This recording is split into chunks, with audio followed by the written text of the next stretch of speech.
Okay? Steam, what is it? I put water in an enclosed space and do what? Heat it. Heat it.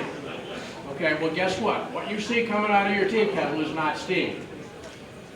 The key word is see. You cannot see steam. What comes out of your tea kettle is the result of boiling water, and it's actually water vapor. If you're working in a power plant where you're running very high pressure steam, and you think you have a leak, you never do this. Because if you have a leak, you'll probably cut your hand off. They will literally take a piece of wood, something like that. Well, where the wood gets cut off, that's where the leak is. Usually at an elbow. But anyway, so the point that I want to make is, I take water when I heat it, it turns into steam. Well, what does steam want to do? It only wants to do two things. What are they? Chris, what's one of them? Expand. Yep. If it's expanding, what's it going to do? It's going to go back to, and Water. this room is full of it, atmospheric pressure. And the other thing it wants to do, when it expands, it goes back to water. So it wants to go back to atmospheric pressure, and turn back into water. So now that we have the ability to make steam with a good boiler, we can put a mill anywhere because all we need now is a source of water. Over there in the Blackstone Valley, the Connecticut River Valley up in northern New England, not down in Connecticut because of salt water. And all of this, you had running water. So you could have a dam and you could have fall or water pressure. Now all we need is water. You can have a little pond that stays full of water. There's the water for using your boiler. And you need a source of fuel. Could be wood, could be oil, could be coal. Put the factory anywhere you want. And look at what used to be in Providence. There were lots of factories downtown that weren't near any running water at all, other than they had a supply of water. So that's the little bit about steam. All right, now why did we start over here? Well, a lot of our engines here, and most of the engines in this building were manufactured in Rhode Island and were used in Rhode Island. This engine has never been out of Rhode Island. It's a New York Safety steam engine. Huh? It was built in Hope Valley. Hope Valley is about 12 miles over that way. Well, who the heck ever heard of a Hope Valley Safety steam engine? The company was really Nichols and Langworthy, but hey, let's tag it to a name for, major city or whatever. They said, or they say, that if Hope Valley, if the Nichols and Langworthy factories hadn't, notice I said factories, hadn't burnt down in the early 1900s, that would have been another Detroit. This particular engine was one of three that went to Rhode Island Agricultural College, which is now called University of Rhode Island. It's North Kingston. Kingston, whatever. Over there somewhere, not very far. And it was one of their first electrical generators. And there's a picture right there. This is one of three. Thankfully, when electricity from a power plant came along, this engine was moved into their engineering department, and the engineering professor that used it to teach for years is around here somewhere today. He's one of our volunteers.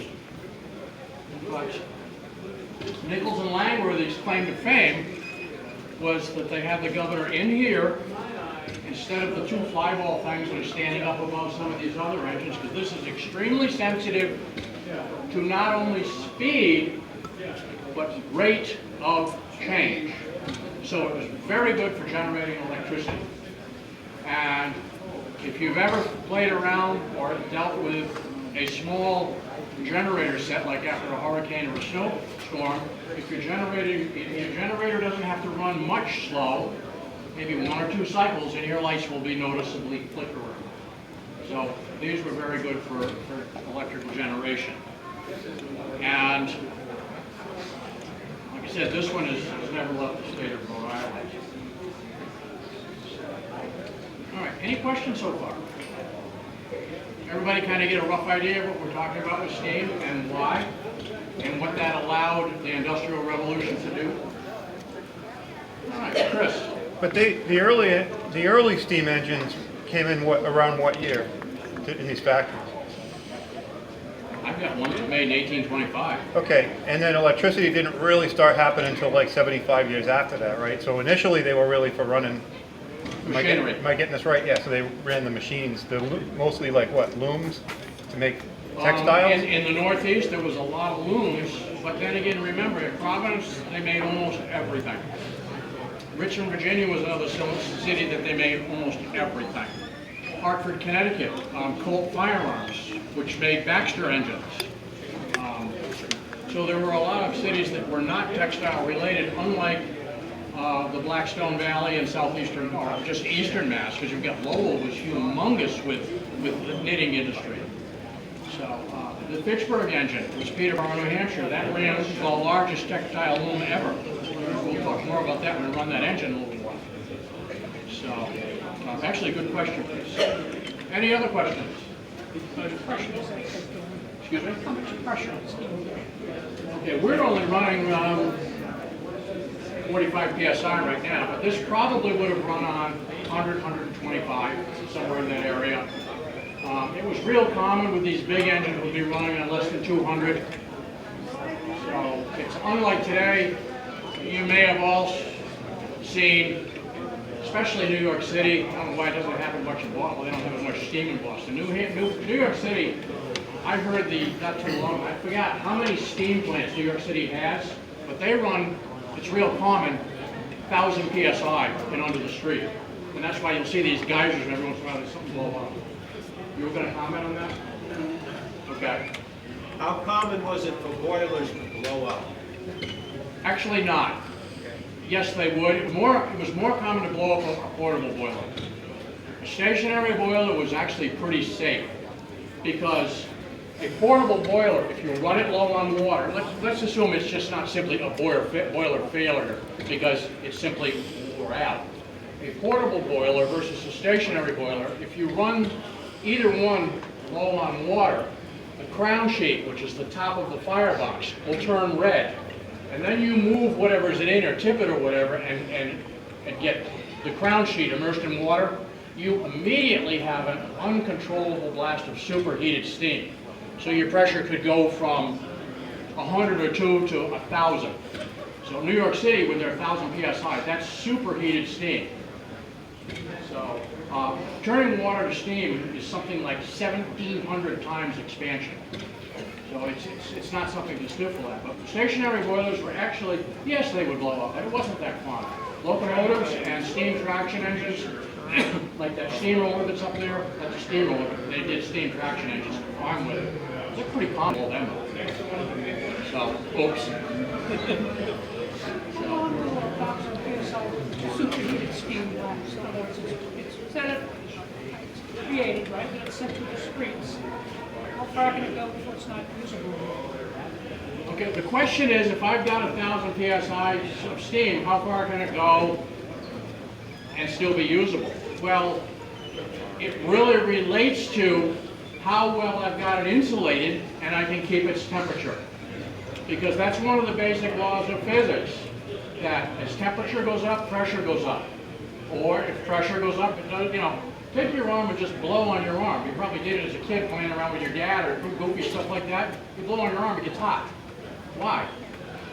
Everybody's temperature is theoretically 98.6, but when you blow on your arm, why does it get hot? You just raise the pressure in that little spot. That's why it's warmer. So as long as you can keep the pressure up, and all of this steam piping in this building is brand new this year, and we're still working on getting it insulated, and putting this much insulation back on it made a huge difference in what I get out of the end of that line for condensation. Water is called condensation when it's related to a steam system.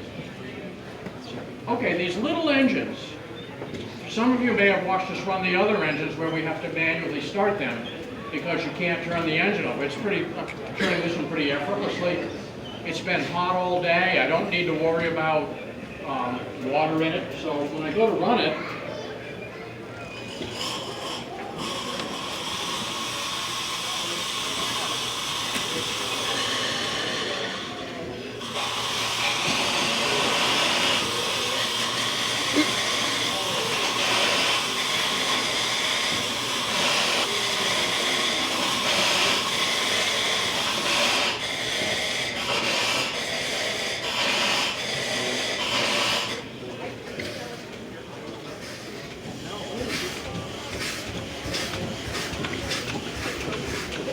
they would be that quiet doing work. This probably would have ran, probably ran 200 RPM. I'm not running it that fast now. How many out of there? No, it's over there. I know. Oh, no, we're actually kidding. Is there anybody that is familiar with Northern Massachusetts or knows of Wheaton College? Wheaton College still has a steam engine in their power plant attached to a generator. They don't use it, but it's there. There used to be 3 of them, now there's 1. They also still have a little turbine there. Okay, a reciprocating steam engine. Pretty neat, right? Well, we think so. You folks must do, you're here. Efficiency, less than 10%. So, steam isn't of much use, is it? Yes, no, maybe? The steam, yes, the steam, no, I don't have any idea. And guess what? Most of our electricity in our world today comes from steam turbines. Steam turbines is extremely efficient, more so than large internal combustion. The reciprocating steam engine is not. Anyway, there's pictures on the wall here.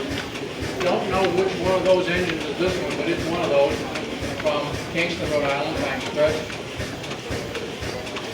Those of you that are in the doorway, you can hear outside, it has a distinct shout. Hey. So, any other questions?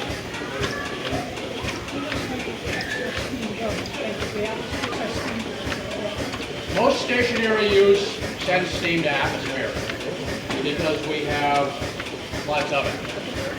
Most marine, they ran through a condenser to save it and to turn it back into water. Once you get into salt water, really is a bad thing for a boiler. Why are the steam lines cast iron and not copper? Okay. Actually, these are what we call black iron. They're a form of steel, but So why do plumbers use black iron off the pipe? probably for structural rigidity and all of that. But also, copper expands a lot more than black iron. This is 83